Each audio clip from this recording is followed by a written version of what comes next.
सदन की कार्रवाई कुछ देर बाद शुरू होने वाली है और मेरे साथ इस वक्त पूर्व कैबिनेट मंत्री और कांग्रेस के वरिष्ठ विधायक अशोक अरोड़ा जी मौजूद हैं। आज बजट सत्र में राज्यपाल के अभिभाषण पर चर्चा की शुरुआत होनी है। अरोड़ा साहब, आज चर्चा की शुरुआत होनी है, विपक्ष की तरफ से कांग्रेस के वरिष्ठ विधायक होने के नाते आप इस प्रस्ताव पर चर्चा की शुरुआत करेंगे। किन किन मुद्दों को आप किस तरीके से देखते हैं? चूंकि राज्यपाल जी ने अपने अभिभाषण में सरकार की 11 साल की उपलब्धियों का जिक्र किया है, विकसित हरियाणा की तरफ आगे बढ़ने की बात की है, लेकिन आप कैसे देखते हैं सर? जो भी महामहिम का अभिभाषण होता है उस सरकार का रोड मैप होता है कि हम आगे क्या करने जा रहे हैं, परंतु इसके अंदर कई महत्वपूर्ण महकमे तो ऐसे हैं जिनका जिक्र भी नहीं किया गया। जैसे स्वास्थ्य का इसमें कोई जिक्र नहीं, स्पोर्ट्स का कोई जिक्र नहीं, ट्रांसपोर्ट का कोई जिक्र नहीं, आपके कॉर्पोरेशन का कोई जिक्र ही नहीं किया गया कि इसमें हम क्या किया और क्या करने जा रहे हैं। और मुझे लगता है कि इसमें जिन चीज़ों का जिक्र होना चाहिए था, जैसे आज प्रदेश में धान घोटाले की वजह से किसानों को बहुत बड़ा नुकसान हुआ है, कहीं धान घोटाले का जिक्र नहीं है। इसमें जिक्र जो मंत्री ने खुद माना है कि हमारे जो श्रमिकों के लिए, उनके कल्याण के लिए जो पैसा आया था उसमें 1500 करोड़ का घोटाला हुआ है, उसका कोई जिक्र नहीं किया गया इसमें। इसके साथ साथ मनरेगा में जो नुकसान होने जा रहा है, कहीं भी मनरेगा का नाम तक भी इसमें जिक्र नहीं किया गया। इसके साथ आज स्कूलों में शिक्षक की कमी है, हॉस्पिटल के अंदर डॉक्टर्स की कमी है, हमारे लॉ एंड ऑर्डर की स्थिति बहुत खराब हो चुकी है।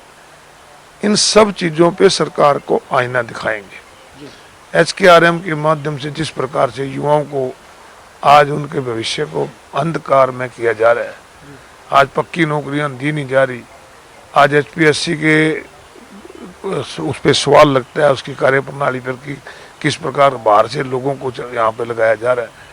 इन सब बातों का जिक्र विधानसभा में करेंगे, जहाँ मुख्यमंत्री जी को उनकी विफलताएं बताएंगे, इसके साथ साथ उनको अच्छे सुझाव भी देंगे ताकि प्रदेश की जनता को इसका लाभ मिल सके। अरोड़ा साहब, ये जब आप तमाम मुद्दों की बात करते हैं, जब आप उन पे चर्चा की बात करते हैं, तो सरकार के मंत्री एक बात कहते हैं, ये कहते हैं कि विपक्ष जो है वो आरोप लगाता है और सदन छोड़कर चला जाता है, वॉकआउट कर देता है।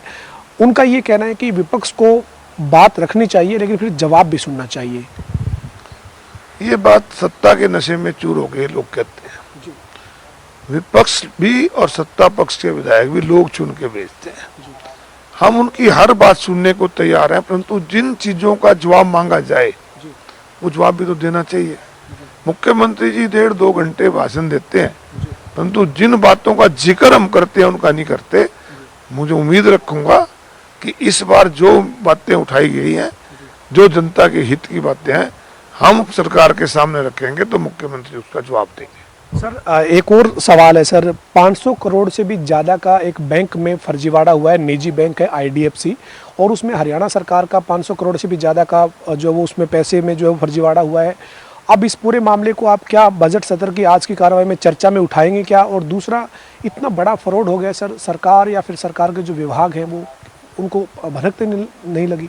मुझे हैरानी होती है जब रिजर्व बैंक ऑफ इंडिया की बिल्कुल स्पष्ट डायरेक्शन है कि सरकार का पैसा जो है सरकारी बैंकों में जमा होना चाहिए, तो फिर सरकार को इस घोटाले के दोषियों के खिलाफ काम करना चाहिए और जिन अधिकारियों की वजह से सरकार को 590 करोड़ का नुकसान उठाना पड़ा उनके खिलाफ कार्रवाई करनी चाहिए और आगे से पाबंद करना चाहिए कि सरकार का पैसा जो सरकारी बैंकों में जमा हो। जी, आप इस मुद्दे को भी अपनी जो राज्यपाल के अभिभाषण पर चर्चा के दौरान जब आप बात रखें तो इस मुद्दे को भी सदन में रखा जाएगा? निश्चित रूप से जितने भी जुड़े हुए हैं घोटाले, ये तो एक मोटे मोटे तौर पे आपको मैं बताया, बाकी जो भी जनता से जुड़े इशू हैं वो विधानसभा में आज उठाए जाए। बहुत बहुत शुक्रिया सर। हमारे साथ पूर्व कैबिनेट मंत्री और कांग्रेस के वरिष्ठ विधायक अशोक अरोड़ा साहब थे, जो आज राज्यपाल के अभिभाषण पर चर्चा की शुरुआत विपक्ष की तरफ से करेंगे। जो विपक्ष को इस चर्चा में जो शामिल होना है उसकी शुरुआत आज अरोड़ा साहब करेंगे। उन्होंने कहा कि तमाम जो जनहित के मुद्दे हैं वो आज सदन में